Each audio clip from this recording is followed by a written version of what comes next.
Meanwhile, Sophia, her mind already calculating the next steps to claim the inheritance, felt an inexplicable chill. The road ahead seemed to close in. Suddenly, a colossal shadow blocked her path. It was the same lion, now with a different gleam in its eyes, not of attack, but of unquestionable authority. It did not roar to kill, but to impose. Cornered on the deserted road, Sophia saw in the beast's gaze the silent condemnation of her actions, nature collecting its price, not with claws, but with the overwhelming weight of guilt and fear. The inheritance she so desired now seemed a curse, and the road a dead end. The air inside Sophia's luxurious SUV became dense, heavy, almost unbreathable. The chill that had run through her moments before transformed into an uncontrollable tremor which climbed her spine and lodged itself in every fiber of her being. It was not the cold of the country night, but the ice of the most primitive dread. There, in the middle of that deserted road, under an indifferent sky, was the embodiment of a nightmare she had never imagined possible. The lion, majestic and terrifying, was no longer a distant figure in the landscape, but an insurmountable barrier, a silent and relentless judge.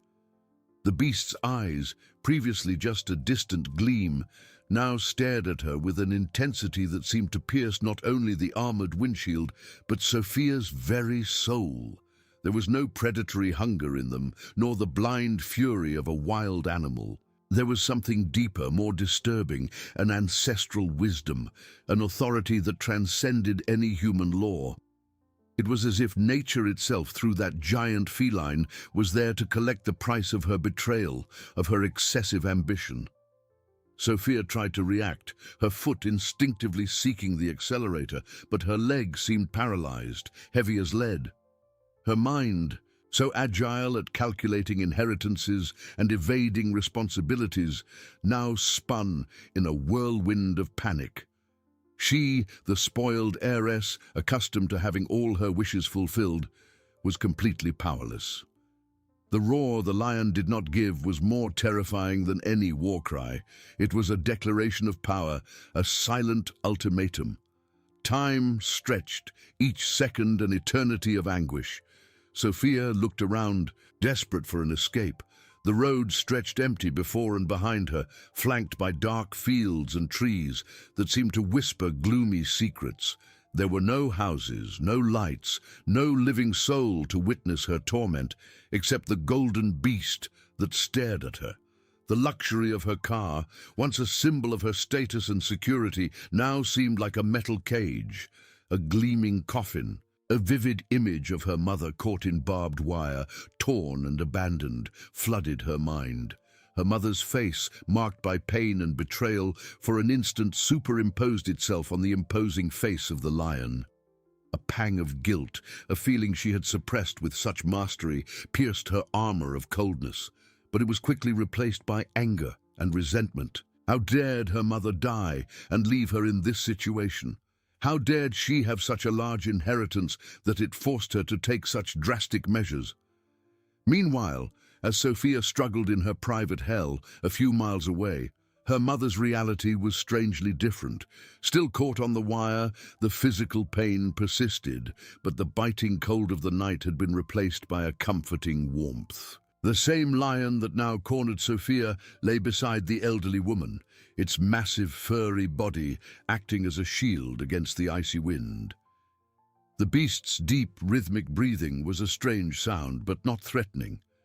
At first, her mother had feared the worst. The sight of the lion approaching so close had frozen her blood. But the animal did not attack. Instead, it lay down, protecting her, warming her. Its golden eyes, once filled with an innate savagery, now seemed to carry an unexpected compassion, a silent understanding of her vulnerability. The pain of Sophia's betrayal was still an open wound, but the lion's presence, the warmth of its body, offered a bizarre comfort, a promise that she was not completely alone, completely abandoned. It was a cruel paradox, the daughter Who should have protected her had left her to die. The wild beast, which should have killed her, was warming her. Back on the road, Sophia tried to start the car again, the key trembling in her fingers. The engine rumbled, but the lion did not move. It merely watched her, its eyes fixed, unmoving. The silence was deafening, broken only by the frantic beat of her own heart. She was trapped, not by a physical snare, but by a force that seemed to defy logic, a force that seemed to have come directly from her worst choices. The inheritance, once a beacon of freedom and power, now seemed a burden, a curse that had led her to this dead end, where nature, in its wildest and most majestic form, awaited its verdict. The rumble of the engine, once a sound of power and control, was now a muffled lament, incapable of moving the mountain of golden muscle and fur that blocked her path. Sophia tried again, her hand trembling so much that the key almost slipped from her fingers. The engine choked, coughed, but the SUV remained motionless. The lion, for its part, did not move an inch. Its eyes, previously just fixed, now seemed to penetrate the car's armor, Sophia's skin, and bore directly into her soul.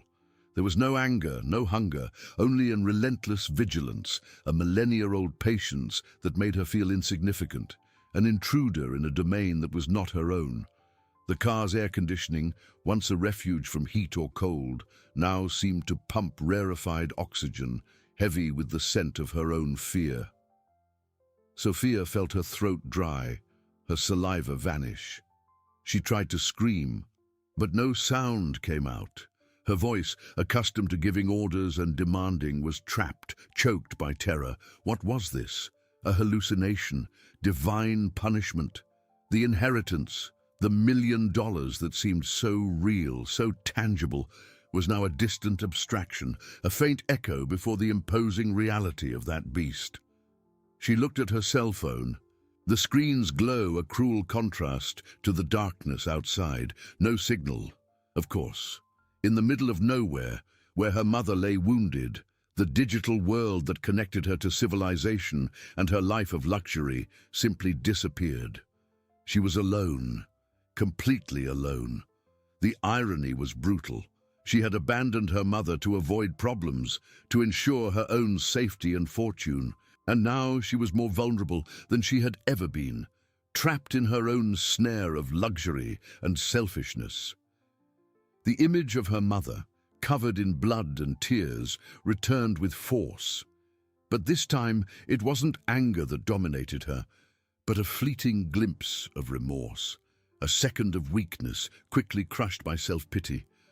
How could she put me in this situation? Sophia thought, her inner voice shrill. Why wasn't she more careful? Why does this inheritance have to be so complicated? The blame, as always, was transferred, projected outward, to anyone but herself. Back on the road, the lion finally made a move, not a roar, not an attack, just a step, a single, slow, deliberate step closer to the SUV. The sound of its heavy paws on the asphalt echoed in the night silence, a sound Sophia felt in her bones. It was as if the ground trembled. The lion stopped and then, with agonizing slowness, lowered its head. Not to attack, but to sniff the car's bumper. Its whiskers brushed the metal, and the sound, amplified by Sophia's panic, seemed like the scraping of sharp claws. She recoiled in the seat, her body pressed against the leather upholstery, her eyes wide. The lion raised its head again, and its eyes fixed on hers once more. But now there was something new, a hint of defiance, perhaps, or a question. Will you stay there, coward, or will you face the consequences? Silence reigned again, broken only by the erratic beating of Sophia's heart, which seemed about to burst from her chest. The inheritance, once a clear and shining goal, now seemed like a black hole, sucking her into an abyss of terror and regret. Sophia felt control slip through her fingers, reality distorted. She wasn't just trapped on the road. She was trapped in her own choices, in her own selfishness. The lion was not an ordinary predator. It was a mirror, reflecting the monstrosity of her actions. And in that mirror, she saw not only the beast, but herself, cornered, with no way out, awaiting a verdict that seemed increasingly inevitable and terrifying. The luxury of the SUV became a prison, and the night a silent witness to her judgment. The lion, majestic and terrible, was no longer a distant figure in the landscape, but an insurmountable barrier, a silent and relentless judge. The beast's eyes, previously just a distant gleam, now stared at her with an intensity that seemed to pierce not only the armored windshield, but Sophia's very soul. There was no predatory hunger in them, nor the blind fury of a wild animal. There was something deeper, more disturbing, an ancestral wisdom, an authority that transcended any human law. It was as if nature itself, through that giant feline, was there to collect the price of her betrayal, of her excessive ambition. The lion, as if tired of Sophia's inaction, did something unexpected. It did not roar, did not attack, but raised one of its front paws. Slowly and deliberately, it placed it on the hood of the SUV. The sound of the impact, muffled by the metal, was like thunder to Sophia.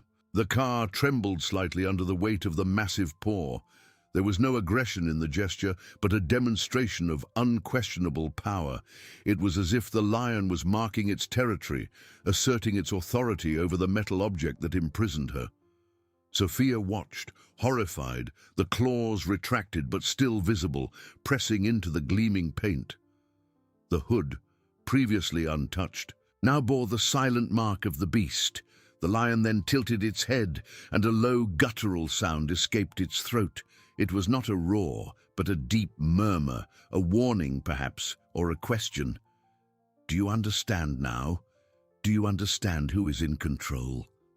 Sophia felt panic transform into cold despair. She could not run. She could not fight. She was completely at the mercy of that creature. The inheritance, the $1 million, seemed a cruel joke now. There was no money that could buy her out of that situation. There was no human power that could challenge the authority of that beast. Her cell phone, still without a signal, was a useless object. The world outside, the world of luxury and convenience, had disappeared. All that remained was her, the car, the night, and the lion. The lion, which seemed to be the personification of wild justice, of relentless karma. She tried to breathe deeply, but the air seemed too thick, too heavy. Her heart beat a frantic, painful rhythm.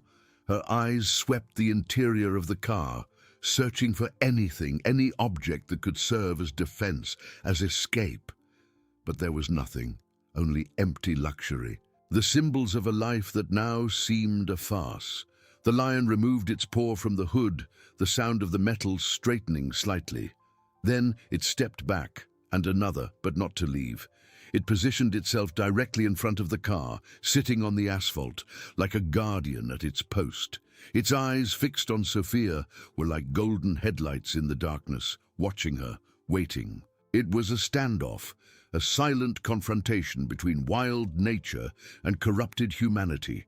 Sophia, the rich and selfish daughter, was trapped, not by barbed wire, but by an invisible web of her own choices, with a four-legged, golden-maned judge awaiting her next move. The night advanced, and with it the certainty that this nightmare was just beginning. The cold of the countryside, once a distant concern, now seemed an ally of the lion, intensifying the feeling of isolation and vulnerability. The night, once merely a dark canvas for Sophia's luxuries, now transformed into a living, oppressive entity. The country cold, which she had underestimated, seeped through the SUV's crevices, a chilling reminder of her vulnerability. The lion, sitting majestically ahead, was not just a physical block, it was a clock marking time with nature's millennia-old patience. Its golden, fixed eyes seemed to absorb the little ambient light, reflecting the darkness of Sophia's own soul.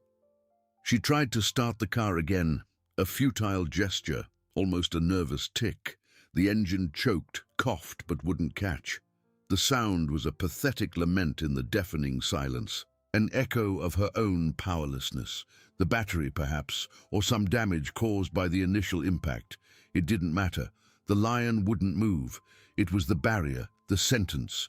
The air inside the car grew heavy, thick with the smell of leather, fear, and a growing hopelessness. Sophia felt her throat scratch, her mouth dry. Thirst, once an inconvenience, was now a silent torture. She reached for the water bottle in the console, but her hands trembled so much that the bottle slipped, rolling under the seat. A small disaster, amplified by panic. This can't be happening, she thought, her inner voice a hoarse whisper. Not to me. Reality, however, was relentless. She was trapped, isolated, and with each passing minute, the certainty that she had made an irrevocable mistake solidified. The lion was not a hallucination. It was real, palpable, and its presence was an overwhelming weight. The image of her mother, wounded and abandoned, returned to haunt her, not with remorse, but with a cold anger. Why didn't she just die? The cruel voice in her mind questioned. Everything would be easier. I'd be with the inheritance now, far from all this. Selfishness was a shield, an armor she wore against any pang of guilt, but the armor was beginning to crack under the pressure of that night. Her mother felt a profound weariness, but not the weariness of giving up. It was the weariness of a battle fought, of a lifetime of struggles.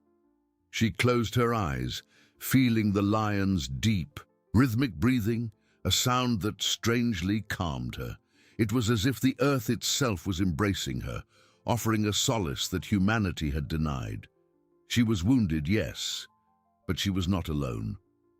Back on the road, Sophia felt her stomach rumble, a grotesque sound that made her cringe. Hunger, thirst, cold, insomnia, everything accumulated, eroding her facade of control. She looked at the car's dashboard, the digital clock marking the hours that dragged on. The night seemed endless. The lion, for its part, showed no signs of tiredness. It was a statue of muscle and fur, a relentless sentinel. Suddenly, a sound.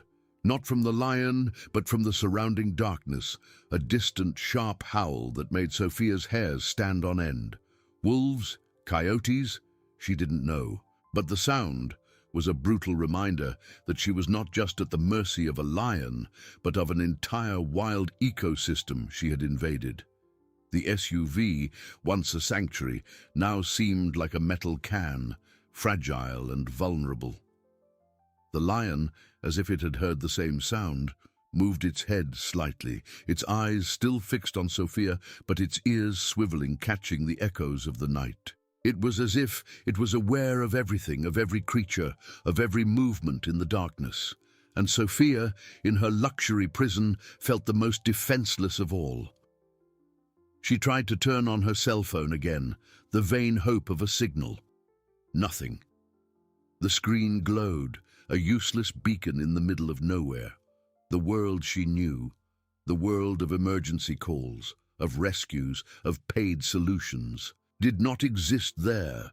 She was on her own, facing a force that defied all her understanding. The lion then made another move.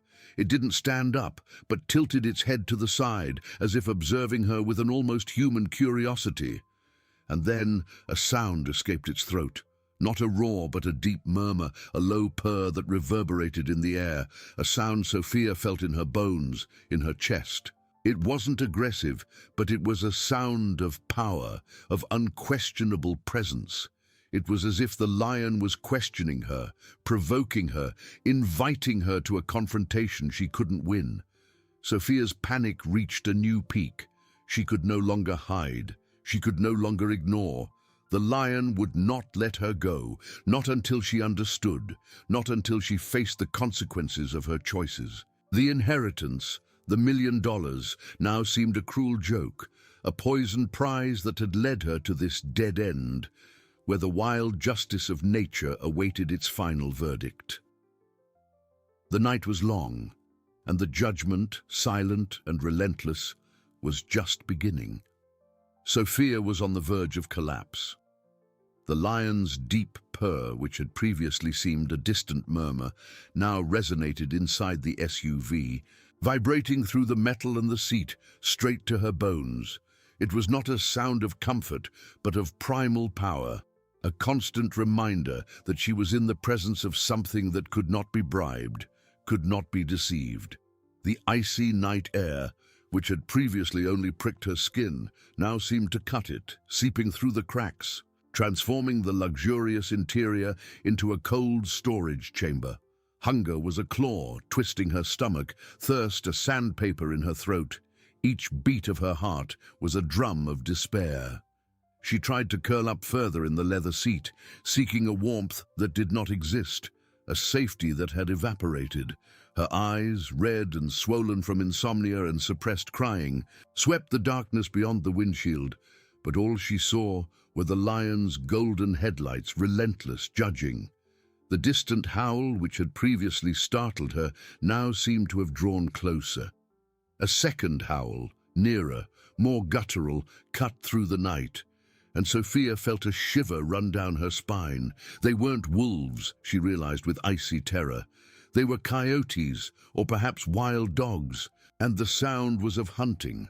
The lion, as if responding to nature's call, moved. It didn't stand up completely, but stretched its front paws, luxuriating in a majestic slowness that contrasted with Sophia's growing panic.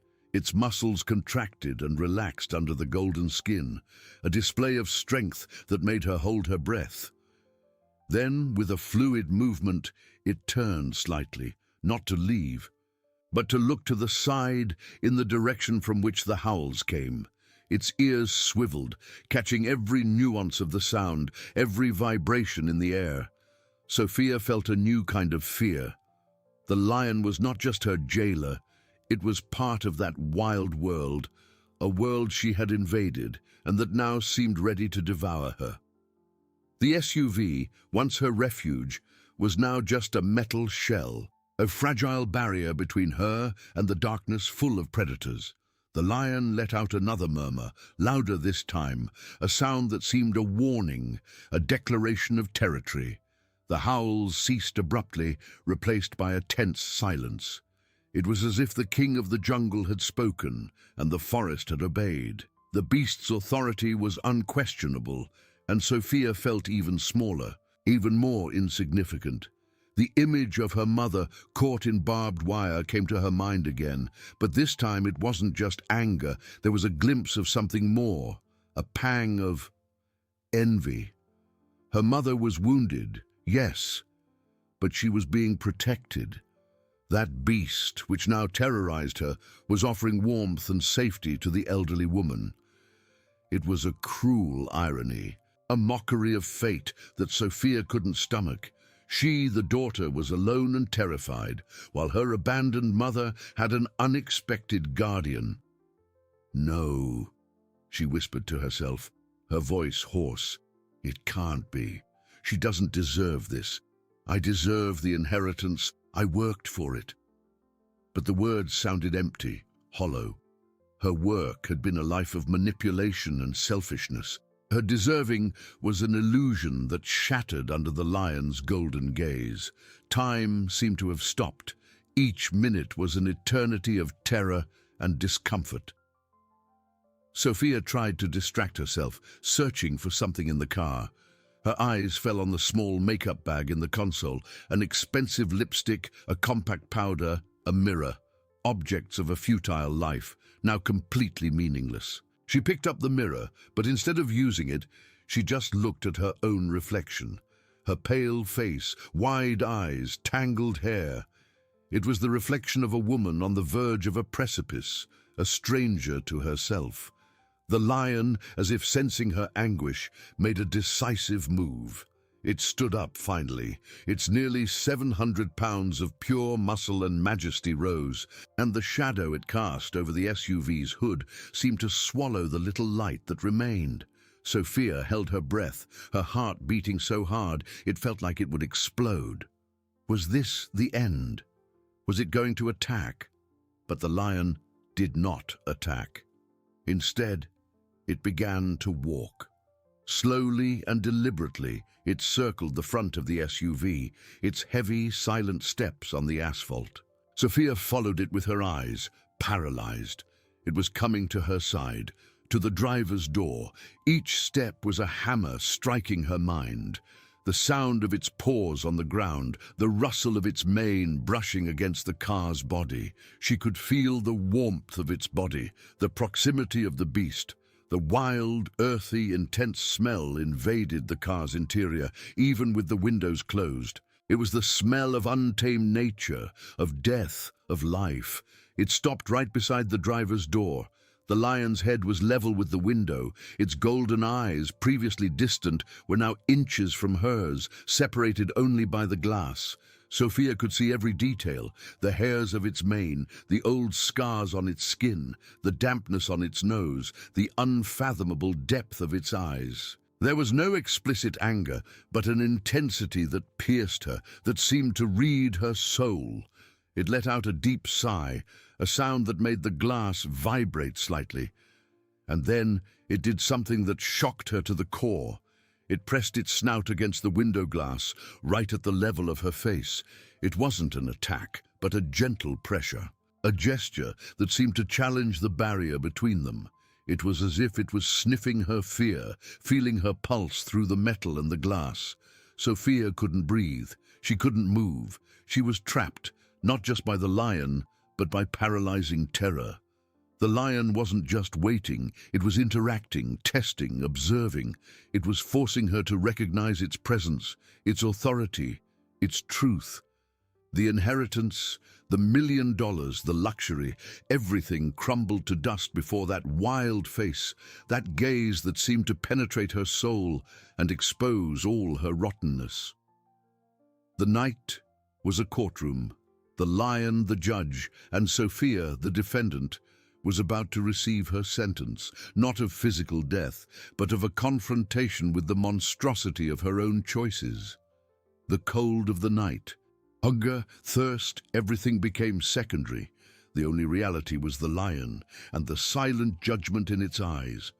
The lion's snout, warm and damp, pressed against the glass, a fragile barrier between life and death, between civilization and the wild.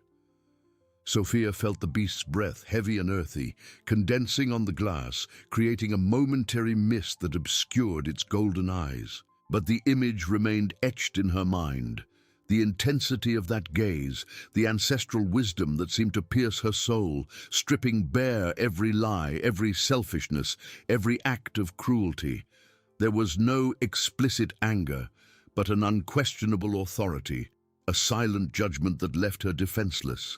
Her heart beat erratically, a drum of panic echoing in her ears. Every fiber of her being screamed for her to move, to flee, to do anything, but her body was paralyzed. It was as if nature itself had immobilized her, forcing her to witness her own decay. The lion did not move away. It remained there, its massive presence filling the space, its deep rhythmic breathing a constant reminder of its power. The wild scent, which had previously been an invasion, now seemed to permeate every pore of the car, every piece of fabric, every molecule of air she breathed. It was the smell of truth, raw and undeniable. Sophia's mind, previously so focused on numbers, contracts, and manipulation strategies, was now a whirlwind of fragmented memories. She saw her mother's face, not that of the frail, sick old woman, but that of the strong woman who had raised her, who had sacrificed so much to give her a life of privilege. She saw her mother's eyes filled with disappointment when Sophia chose money over love, ambition over compassion. And then, the most recent image, her mother caught in barbed wire, the plea in her eyes, Sophia's betrayal forever etched in that gaze. A solitary tear rolled down Sophia's face, warm and salty, a stark contrast to the icy cold that enveloped her. It was not a tear of genuine regret, not yet. It was a tear of self-pity, of despair for her own situation, for being trapped, for being alone. But even so, it was a crack in her armor, a glimpse of the humanity she had buried under layers of cynicism. The lion, as if sensing the change in her state, let out a low murmur, a sound that vibrated through the glass and resonated in her chest. It was not threatening, but it was a sound of communication, of recognition. It was as if it was saying, "I see you. I see your soul." And that perception was more terrifying than any roar. The night continued to deepen, and the temperature inside the SUV plummeted. Sophia began to tremble uncontrollably, not just from fear, but from cold. Her teeth chattered, and her muscles contracted in spasms. Hunger and thirst were now searing pains, a constant burning in her stomach and throat. She tried to curl up further, pulling her arms close to her body, but the cold leather of the seat offered little comfort. The lion, for its part, seemed immune to the cold. Its golden eyes never wavered, a constant beacon in the darkness. It was the personification of resilience, of adaptation, of survival. And Sophia, in her cocoon of luxury, was the antithesis of all that. She was a creature of comfort, of convenience, completely unprepared for the brutality of nature. Suddenly, the lion moved away from the glass. Sophia held her breath, expecting the attack, the final move. But it merely stepped back, then another, and then sat down again on the asphalt, exactly in the same position as before, blocking the road. Its head held high, its eyes fixed on her. It was as if it had made its point, established its dominance, and was now just waiting. Waiting for what? She didn't know. The lion's retreat, instead of bringing relief, brought a new wave of despair. It had not attacked her, but it had not freed her either. It was torturing her, prolonging her agony, forcing her to confront herself. The silence that followed its retreat was even more oppressive than its proximity. It was a silence full of expectation, of judgment. Sophia looked at the dashboard again. The clock read 3 in the morning. There were still hours until dawn, hours of darkness, cold, and solitude. She felt a pang of nausea, a dizziness that came not just from fear but from exhaustion. Her eyes burned and her vision began to blur. She was on the verge of physical and mental collapse. The image of her mother returned, but this time with disturbing clarity. She imagined the lion, the same lion that now terrified her, lying beside her mother, offering warmth and protection. The irony was a bitter poison in her mouth. Her mother, abandoned and wounded, had a guardian. She, the daughter who sought the inheritance, was alone, trapped, and at the mercy of the same guardian. "This isn't fair," she whispered, her voice a mere thread of sound. "I should be there. I should have the inheritance. I should be safe." But the word fair seemed ridiculous in that context. Nature didn't care about human justice, about the laws of men, about inheritances. It cared about survival, about balance, about consequences. A shiver ran through Sophia. She realized that the lion wasn't just blocking her path. It was protecting her from herself, from her escape, from her denial. It was a mirror, reflecting the monstrosity of her actions, and it wouldn't let her go until she saw, until she felt, until she understood the depth of her mistake. The lion, in its majestic stillness, seemed to have become part of the landscape, a golden mountain of vigilance. The night was its domain, and Sophia, its prisoner. The $1 million, the reason for all that madness, now seemed so distant, so unreal, so insignificant before the immensity of that night and the presence of that beast. It was too high a price to pay, not just for the inheritance, but for the soul she was losing, or perhaps finally finding. The wait continued, and every second was a reminder of the emptiness she had created in her own life. The night was a heavy cloak of darkness and ice, and Sophia, huddled in the leather seat of her luxury SUV, felt every fiber of her body protest. The cold was no longer just discomfort, it was a searing pain that penetrated her clothes, her bones, her very soul.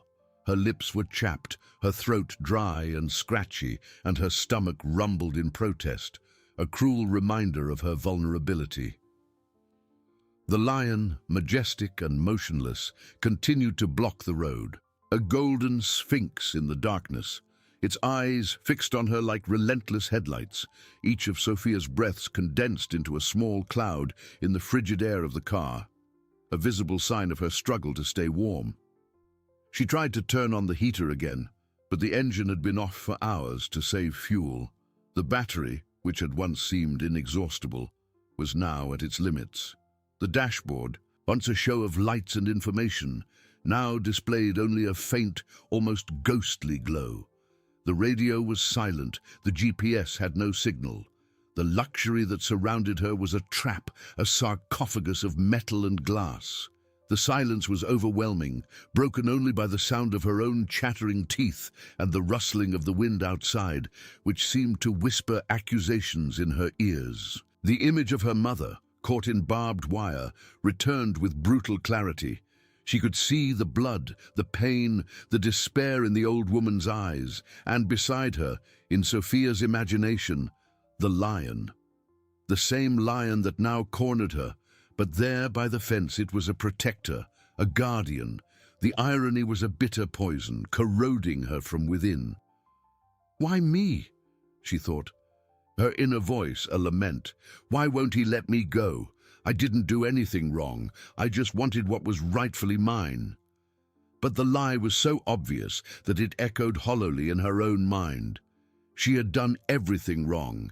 She had abandoned her mother, her own flesh and blood, for a piece of paper, for numbers in a bank account.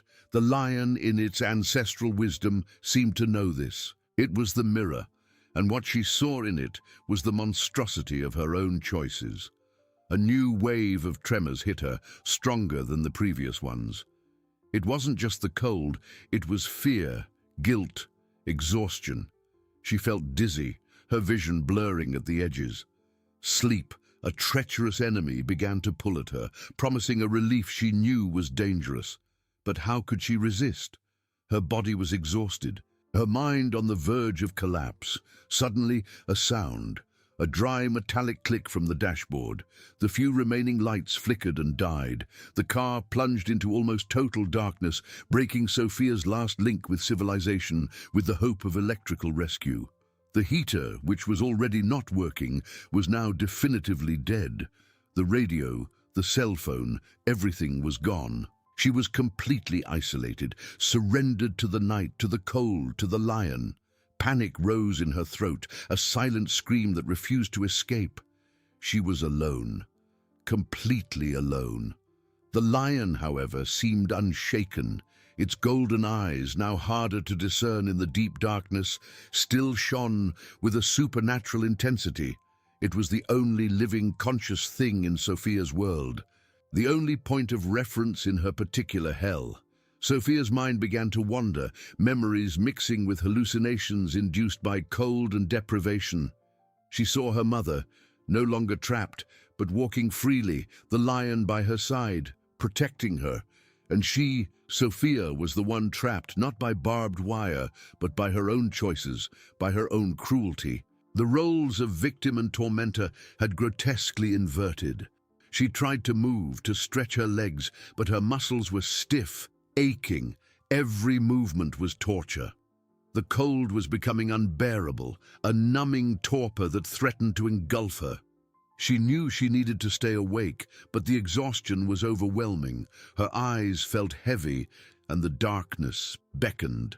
The lion let out a low murmur, a guttural sound that vibrated in the air. It was not a roar, nor a growl of threat, but a sound that seemed to carry the gravity of a warning. It was as if it knew she was on the brink, that her resistance was fading. It would not let her escape, not even into unconsciousness. It wanted her awake. It wanted her present for her own judgment. Sophia forced her eyes to stay open, fighting against the sleep that pulled her down. She looked at the lion, at its imposing silhouette against the night sky, and a new emotion, strange and disturbing, began to form within her. It wasn't just fear, nor just anger. It was a kind of reluctant respect, an understanding that this creature was not just an animal, but a force of nature, an executor of wild and relentless justice. You are punishing me," she whispered, her voice hoarse and weak, almost inaudible. "For her." The word mother caught in her throat, heavy with regret. The lion did not respond, but its golden eyes seemed to glow with renewed intensity, as if confirming her terrible truth. The night continued, endless. Each minute was an eternity. Sophia, now without the minimal comfort of electricity, was more exposed than ever. The $1 million, the inheritance, everything seemed a cruel joke, a distant and meaningless dream.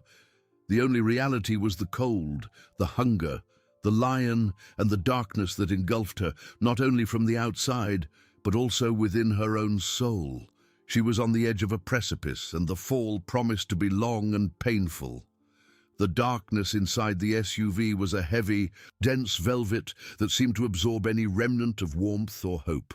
The cold, once an inconvenience, had transformed into a living entity, a silent predator that crept under her clothes, bit her fingers and toes, and settled into her bones. Sophia tried to curl up even further, pulling her knees to her chest, but every movement was agony, her stiff and aching muscles protesting. Her teeth chattered uncontrollably, a frantic rhythm that echoed the panic in her chest. The car battery was dead. Completely, not even the digital clock on the dashboard, once a faint beacon, now existed. She was in a capsule of metal and glass, isolated from the world, from time, from life itself. Her cell phone, an extension of her luxurious existence, was now a useless weight in her purse. Without signal, without battery, without purpose. The silence was absolute, broken only by the distant howl of the wind and the sound of her own gasping breath, which condensed into small ghostly clouds in the frigid air.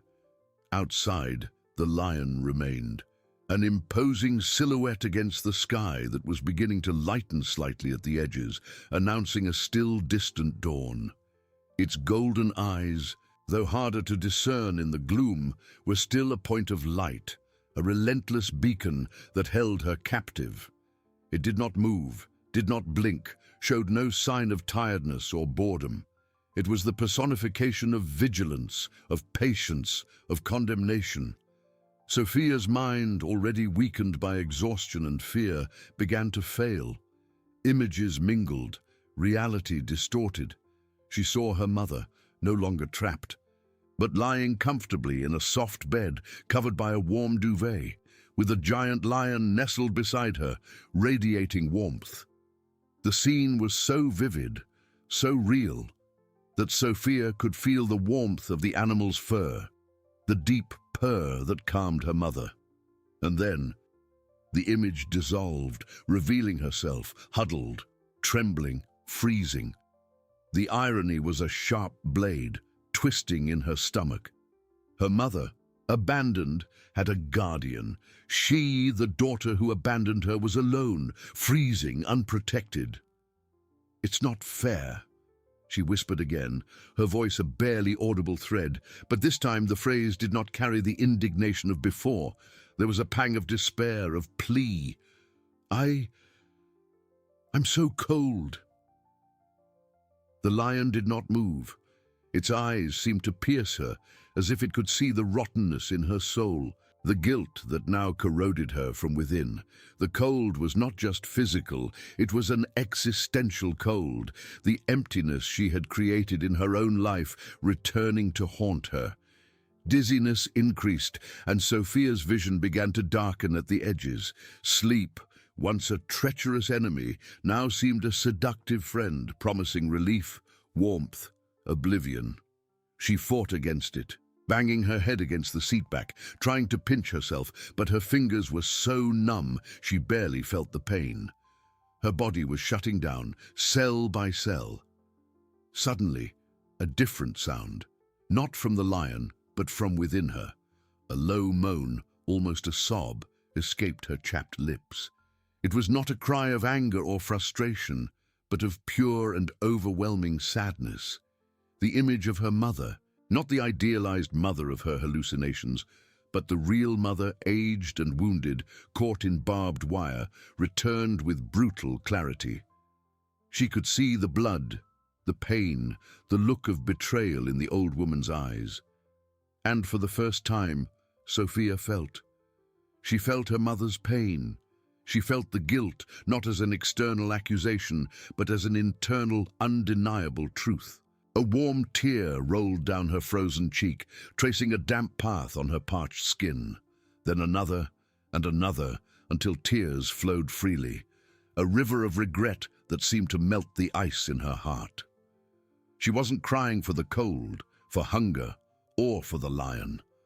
She was crying for her mother, for what she had done, for the monster she had become.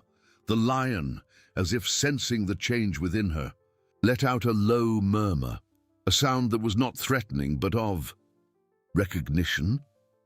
It was a deep, grave sound that vibrated in the air and seemed to penetrate Sophia's soul.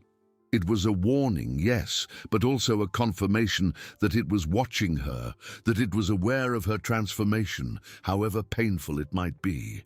Sophia raised her head with difficulty, her swollen, red eyes fixed on the golden silhouette. "I'm sorry," she whispered, her voice choked. "I'm sorry, Mother." The words were a heavy burden, but as they were spoken, they seemed to relieve some of the weight in her chest. It was a confession, a surrender. The lion did not move, but its golden eyes seemed to glow with even greater intensity, as if the light of truth had finally pierced the darkness of Sophia's denial. It would not free her, not yet. But the punishment, the torture, seemed to have changed its nature. It was no longer just fear and cold. It was the confrontation with her own soul, the cruelest of all penances.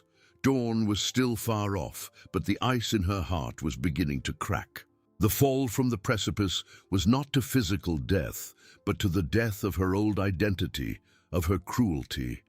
And the pain of that death was excruciating, but perhaps, just perhaps, it was the price of a new life. Sophia closed her eyes, not to sleep, but to face the images that now haunted her, no longer as hallucinations, but as vivid memories of her own monstrosity. The lion, in its majestic stillness, was the guardian of this painful epiphany. Tears streamed, hot rivers over her frozen cheeks, a stark contrast to the icy grip on her body. Each drop was a confession, a release of the poison that had corroded her for so long. Sophia wasn't just crying for her mother, she was crying for the girl she used to be, before greed and selfishness had transformed her into something unrecognizable. The image of her mother, frail and bleeding on the barbed wire, was etched onto her eyelids. But now, it wasn't just an image of victimization, it was an image of her betrayal, her cruelty. The lion, a silent sentinel, seemed to absorb her sorrow, its golden eyes unwavering, reflecting the first faint hint of a distant, indifferent dawn. The cold was a physical entity, a relentless sculptor carving her flesh, threatening to turn her into an ice statue. Her fingers and toes were numb, heavy, strange appendages. She tried to move them, to bring some circulation back, but the effort was too great, the pain too sharp. Her stomach rumbled, a hollow, echoing sound in the suffocating silence of the SUV. Thirst scratched her throat, a sandpaper dryness that made swallowing a torment. She hadn't eaten or drunk anything substantial since she abandoned her mother, a lifetime ago. The $1 million, the inheritance. It all seemed so utterly meaningless now. A phantom prize that had cost her everything real, her humanity, her connection to her own blood, her very soul. What good was wealth if she was going to die alone, frozen in a metal box, haunted by the ghost of her own monstrosity? The irony was a bitter taste in her mouth, colder than the air she breathed. Her mother, abandoned and left for dead, was now in her mind warm, protected, perhaps even at peace, nestled by the very beast that now held Sophia captive. "Mother!" The word was a broken whisper, a plea for forgiveness she knew would never reach its recipient. The sound of it, however, resonated within her, a tiny spark in the vast, dark immensity. It was a recognition, a validation of the bond she had severed, a bond she now desperately yearned to repair. But it was too late. Too late. The lion, a majestic shadow against the barely lightening sky, remained motionless. It was a monument to her sin, a living, breathing incarnation of divine retribution. Its presence was not just a physical threat, it was a constant, overwhelming weight on her conscience. It was the mirror that reflected her darkest self, forcing her to confront the monster she had become. A new wave of shivers shook her body, more violent than before. Her teeth chattered so hard she feared they might break. The world began to tilt, the edges of her vision blurring. She knew this sensation. It was the onset of hypothermia, the insidious creeping numbness that preceded the final irreversible sleep. She had to fight it, but the strength to fight was almost gone. Her limbs felt heavy, her eyelids impossibly weighted. She tried to focus on the lion, to use its terrifying presence as an anchor, a reason to stay awake. But even its golden eyes, once so piercing, were now fading, becoming indistinct blurs in the growing darkness of her own mind. Was this it? Was this how it ended? Not with a roar, not with a violent attack, but with a slow, agonizing fade into nothingness, alone, unmourned, unredeemed. Suddenly a memory, sharp and clear, cut through the fog. Her mother, young and vibrant, teaching her to ride a bicycle, holding her steady, her voice full of encouragement. "Don't give up, Sophia, you can do it." And then another, her mother, meticulously sewing a dress for her school play, staying up all night, her fingers pricked and tired, but her eyes full of love. These weren't the distorted, resentful memories she usually conjured. These were pure, untouched moments of maternal devotion. And Sophia had thrown it all away for money. A fresh wave of tears, colder this time, streamed down her face. Regret was a physical pain, a twisting in her stomach more severe than hunger. She wanted to scream, to tear at her own flesh, to somehow atone for the guilt that was consuming her. But her voice was a croak, her body unresponsive. The lion, as if sensing her internal torment reach a crescendo, finally moved. It was a subtle shift, a slight adjustment of its massive frame. It didn't approach, didn't growl, but its gaze intensified, burning through the glass, through the layers of her despair. It was a look that said, "I see you, I see your pain, and it is deserved." Sophia watched it, her breath caught in her throat. She expected it to leave, to finally abandon her to her fate, now that her spirit was broken. But it did not. It remained, a silent, unyielding judge. It was as if it understood that her punishment was not merely death, but the full, agonizing realization of her crimes before it. It wanted her to truly feel, to live every second of her self-imposed hell. The first faint streaks of orange and purple began to paint the eastern sky, a cruel promise of a day Sophia might never see. Dawn, usually a symbol of hope, was now a herald of prolonged suffering. The cold would remain for hours, and with the light, her isolation would only become sharper, her vulnerability more apparent. She tried to pray, but the words wouldn't come. What could she pray for? For rescue? For forgiveness? She felt unworthy of both. Her only prayer was for an end, a release from the relentless torment, both physical and emotional. But the lion, her silent executioner, seemed determined to prolong her agony. To ensure she drank the cup of her remorse to the last bitter drops. Her head slumped against the window, the cold glass a momentary shock against her feverish skin. Her eyes, heavy with unshed tears and exhaustion, blinked and closed. She fought. She truly fought. But the pull of unconsciousness was too strong, too seductive. Just for a moment, she thought. Just a moment of peace. But then, the lion let out another low murmur, a sound that vibrated through the very ground. through the car's chassis and directly into her bones. It was not a roar of aggression, but a deep, resonant warning, a sound that pierced the fading veil of her consciousness. Not yet. It was a command, a refusal to let her escape into oblivion. It wanted her awake. It wanted her present. It wanted her to witness her own ruin. Sophia's eyes snapped open wide and terrified. The lion was still there, its silhouette now clearer against the brightening sky, its golden eyes fixed on her. It was relentless, unwavering, her judge, her jailer, her tormentor. And she knew with a chilling certainty that it would not let her go until she had paid every last installment of her debt. Dawn was coming, and with it a new chapter of her personal hell.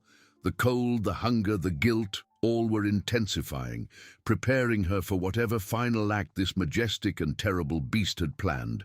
The lion's low murmur was an electric shock, a current of pure power that surged through Sophia, tearing her from the abyss of unconsciousness.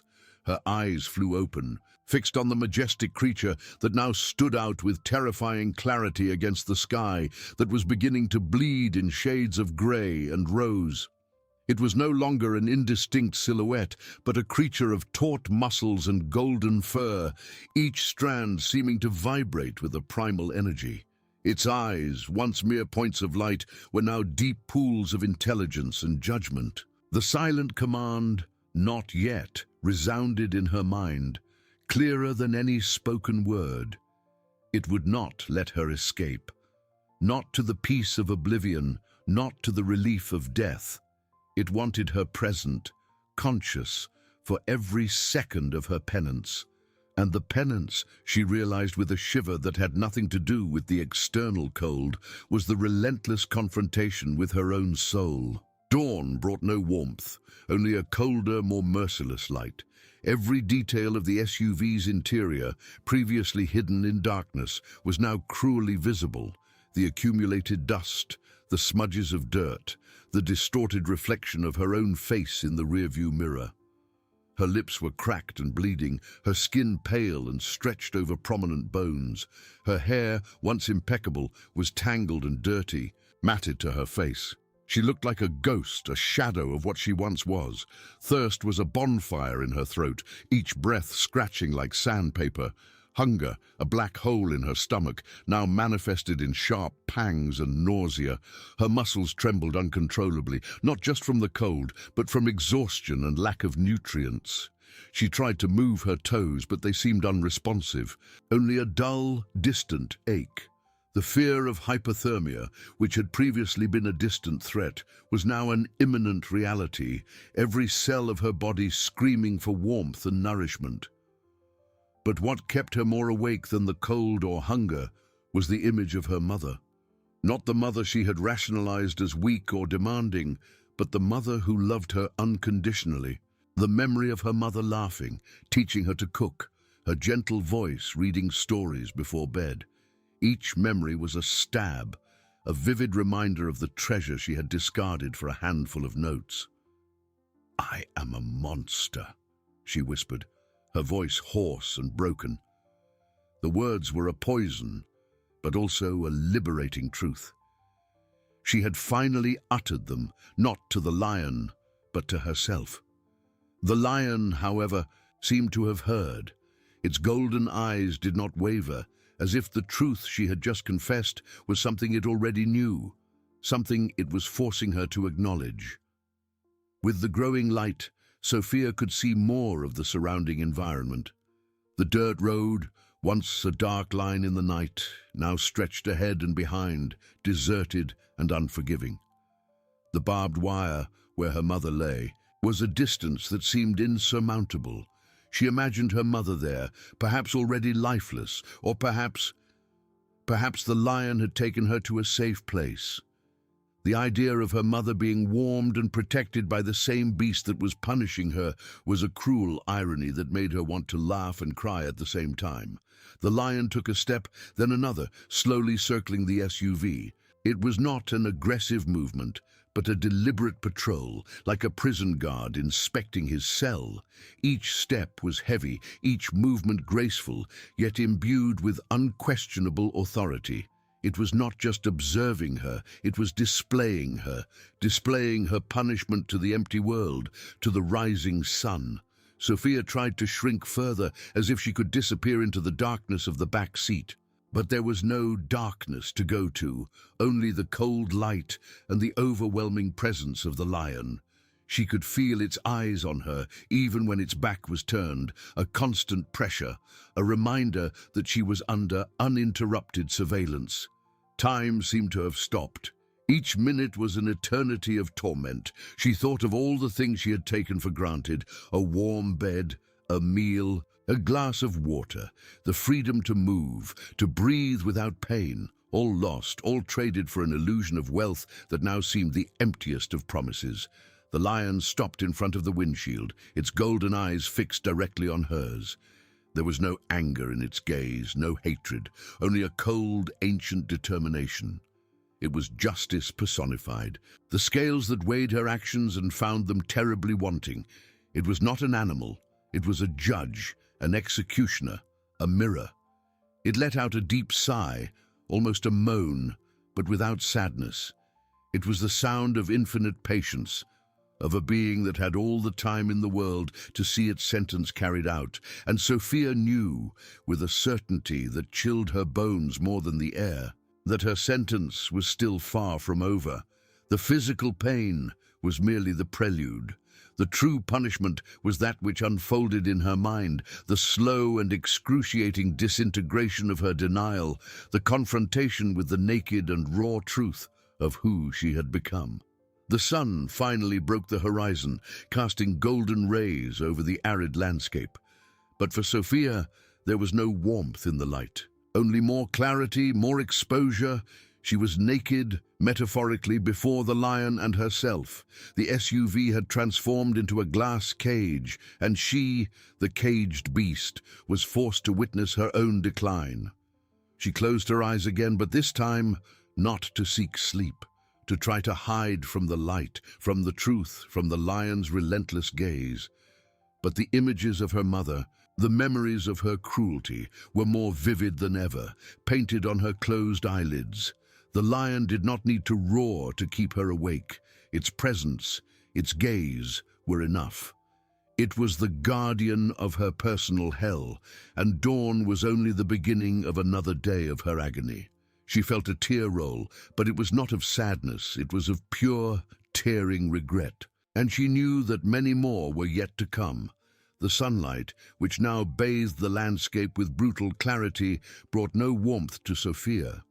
On the contrary, it seemed to intensify the cold that had seeped into her bones during the night.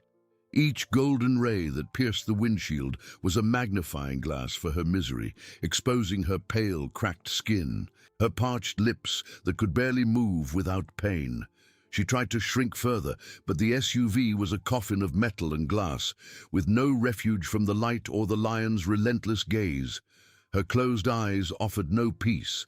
Her eyelids were merely screens for the film of her crimes, projected with disturbing sharpness, the image of her mother, not the fragile, dependent figure she had constructed in her mind to justify her abandonment, but the vibrant, loving mother of her childhood haunted her. She remembered the smell of freshly baked cookies, the sound of her mother's contagious laughter, the gentle hands that comforted her after a nightmare. Each memory was a stab, a vivid reminder of the love she had trampled for an inheritance that now seemed as empty as her own soul. Wealth, once a beacon of freedom and power, was now the heaviest shackle, the cause of her hell. The lion, it did not need to roar. Its mere presence was a silent roar that echoed in every fiber of her being.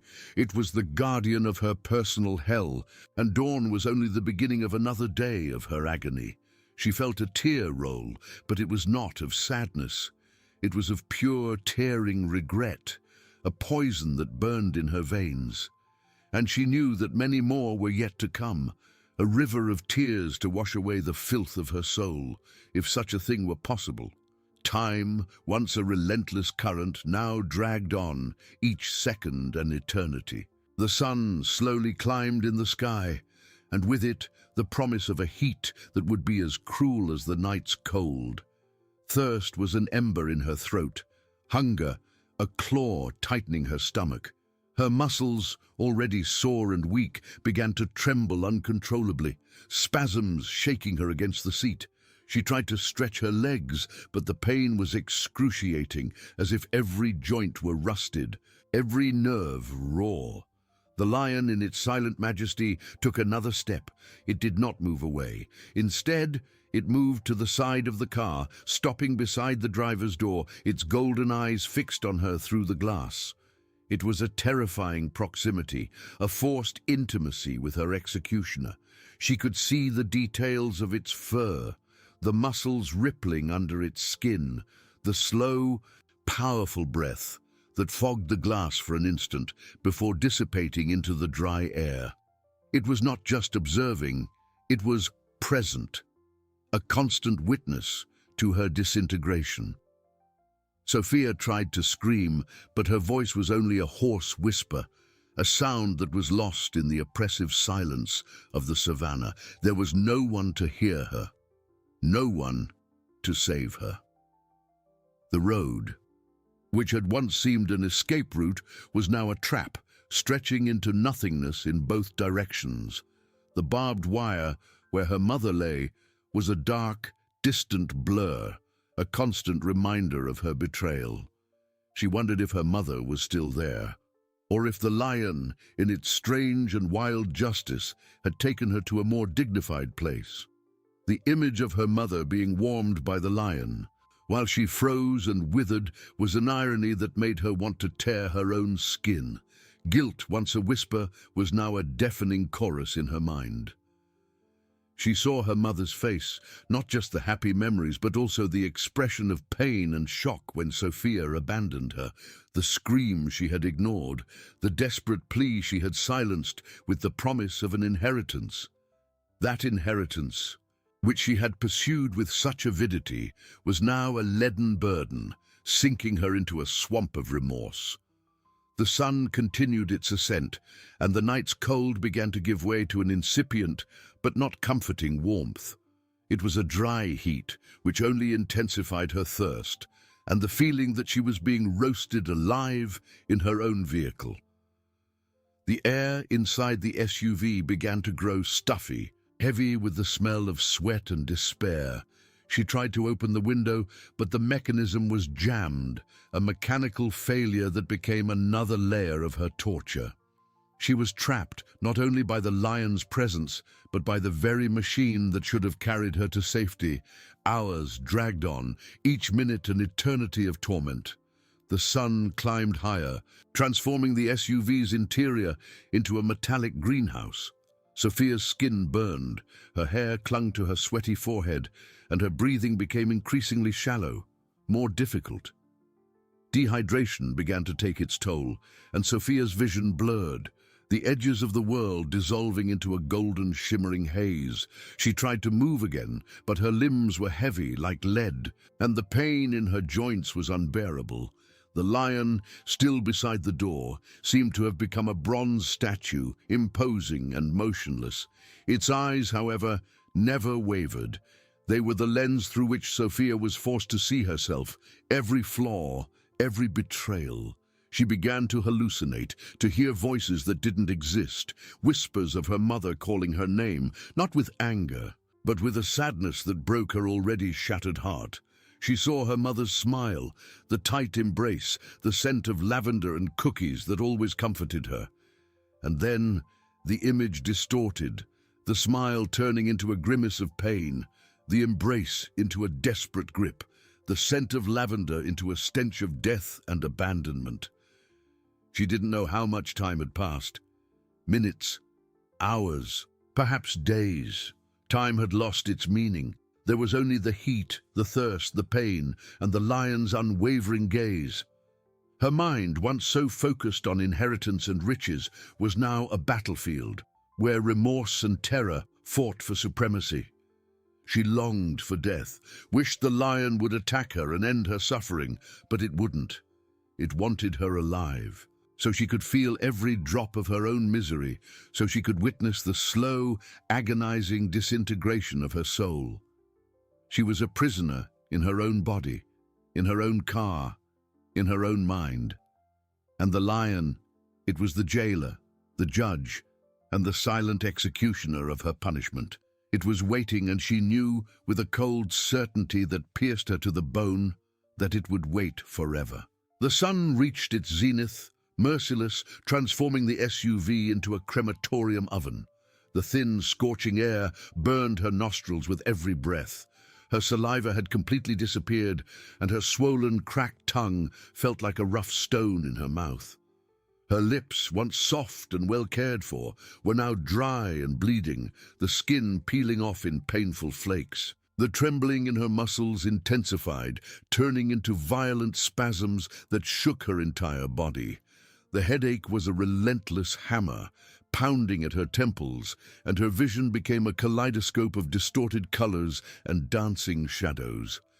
She tried to cling to reality, but reality was an indistinct blur, replaced by increasingly vivid visions of her past. She saw herself, a child, running through the farm fields, her mother laughing as she chased her. She saw her mother's face, young and vibrant, full of an unconditional love she had thrown away. Every happy memory was now a knife, twisting in her chest, reminding her of what she had lost, what she had destroyed. The lion outside remained motionless, its imposing silhouette against the dazzling sun.